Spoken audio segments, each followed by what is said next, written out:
morning, ladies and gentlemen. Our organization is assigned to make a report today based on those key questions that was given to us by UNICEF. So rather than giving you a PowerPoint presentation of this report, we chose instead to give you an interview of our partners from the field so that we would know better and we will have insight on how things work and what our partners feel and experience during the implementation of this project. So there are several key questions that we would want to answer, and number one of this is, what would they want to scale up in the implementation of this project?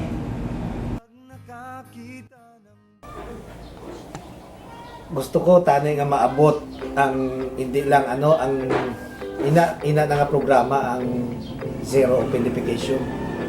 Tapos ang gusto ko lang maabot pagit ang maging G2 ang among barangay.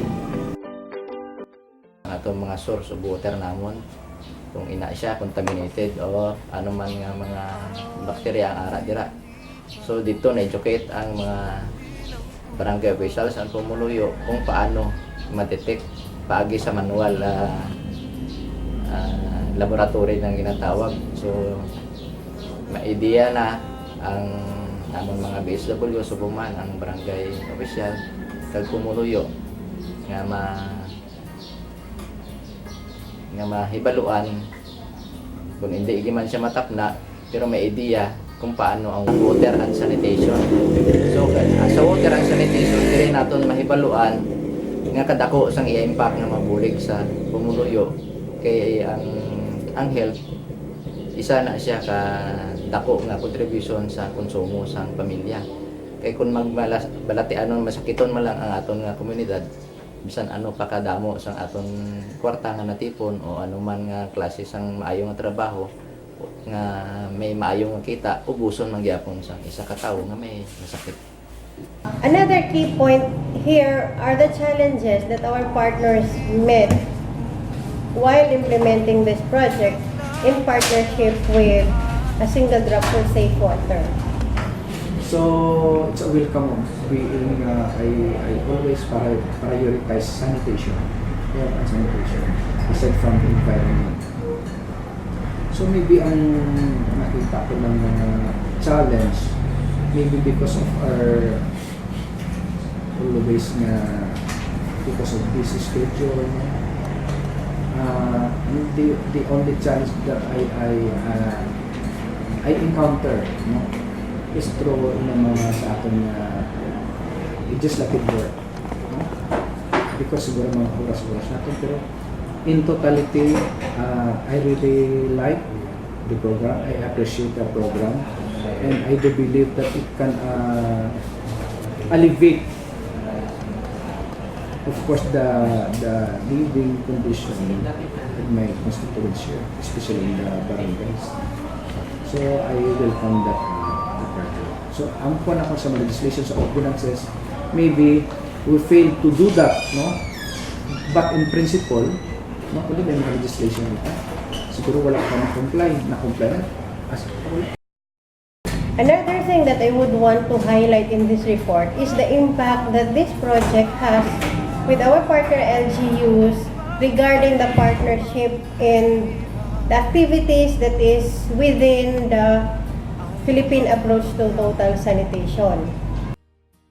So nakita ko, it's like they are proud of themselves, no? Pagkadto ato nakabutante ng trap, diba? Zero open defecation, no? So doon nakahatag sing upliftment sa ila. Sa ila ba lang na feelings nga as if kumbaga na-live up kami into another higher level, no, of dealing with sanitation program, no? As if okay daw nakahatag sing maayong pamatsyagan sa kada isa, no? And it's like a pride, no, sa barangay. However, there is also some mechanics and some emphasis that I would want also to highlight here.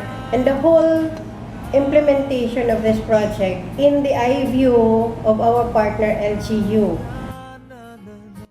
Well, generally, single drop of Persec water came over immediately after Haiyan. As we understand, they're taking care of the water sanitation and hygiene component of the UNICEF initiatives in the municipality. And right at the start, we were exposed to how things work. I mean, the approaches, so Philippine approach to total sanitation is advocated by single drop. And a lot of things had happened. I mean, there's a series of activities. We involved partner barangays and villages, bring them into one venue, did a workshop, prepare some sort of a comprehensive WaSH plan for the municipality. While we're saying that the WaSH plan essentially is focused on the targeted 19 pilot barangays, but to me, generally, the output has some municipal-wide implication. I mean, it's something that we can replicate in some other areas. Initially, I think what I appreciated in all these things is the idea that there is a system in which an evaluation is being conducted in the barangays, whether they have achieved ZOD, zero open defecation situation. And in fact, there's even a plan to bring it up to another level, which is the G2 thing. And pending some guidelines, how probably we can assess. Initially, some of the barangays have positive responses related to the ongoing validation and evaluation process. But there are some those having discomfort to being evaluated, so the project has to change pilot sites. And ironically, all those were enrolled in the later part as a replacement of the originally chosen. Ironically, even barangays to achieve a ZOD status, that's something there. So in effect, generally, it's more on the leadership side and it's more on the community acceptance of the project. So in essence, the municipality is looking into the idea that while there is some social pressure on the barangays to really look into the idea of achieving a G1 status, for us, I mean, the strategy there is more of sort of a badge of honor. If we have a ZOD certification, so in essence, we can probably say to the rest of the municipality, the rest of the barangays of the municipality, that we're better off, we're clean, we have healthy hygiene practices and all that. So it's more about badge of honor, and that's something already. And looking into that and looking into the WaSH plan, there's a lot of things there that the municipality can probably do. Notwithstanding its limitation of resources, but there are small projects that we can probably do, helping out the barangays and looking into the idea of whatever initiatives contained in the WaSH plan essentially is something that we can integrate in our local development plans or the annual investment program of the municipality.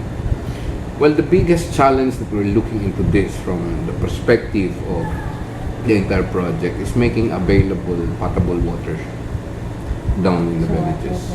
So in effect, we're looking into 5 island barangays, and we don't see the possibility of having pipelines connections going in those areas.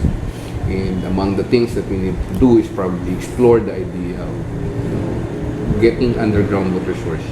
But even that we can never tell, because geologists would be telling us that once there's intrusion of salinity down there, there's already a permanent damage in the water table. There's not much we can do about it.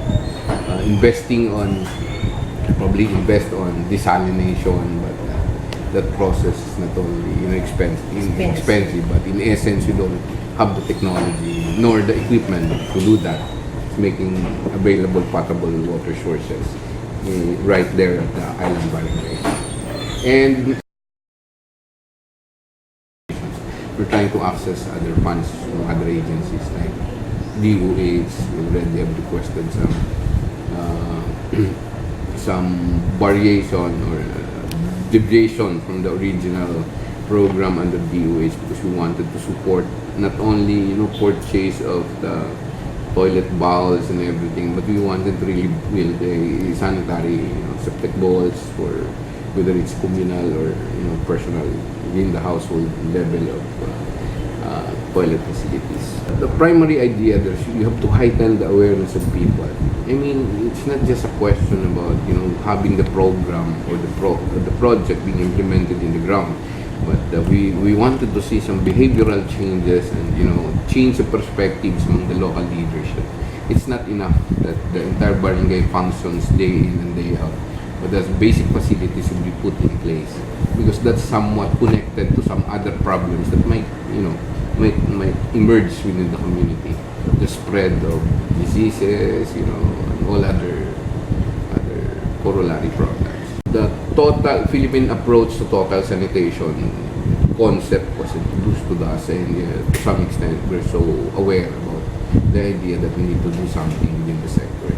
And given the support provided by a single grant, some incentives being provided to the villages, and some heightened awareness on the part of the people and the part of the local leadership, essentially bring forward that WaSH is one of the bigger priority now of the municipal government. Not just because there's a project, there's ongoing initiatives provided by a single grant, by a grant from UNICEF, but we're looking forward into continuing the initiatives and making it a little bit sustainable. Meaning part of the annual plan, part of the long-term plan, and somewhat resources will be dedicated to that effect.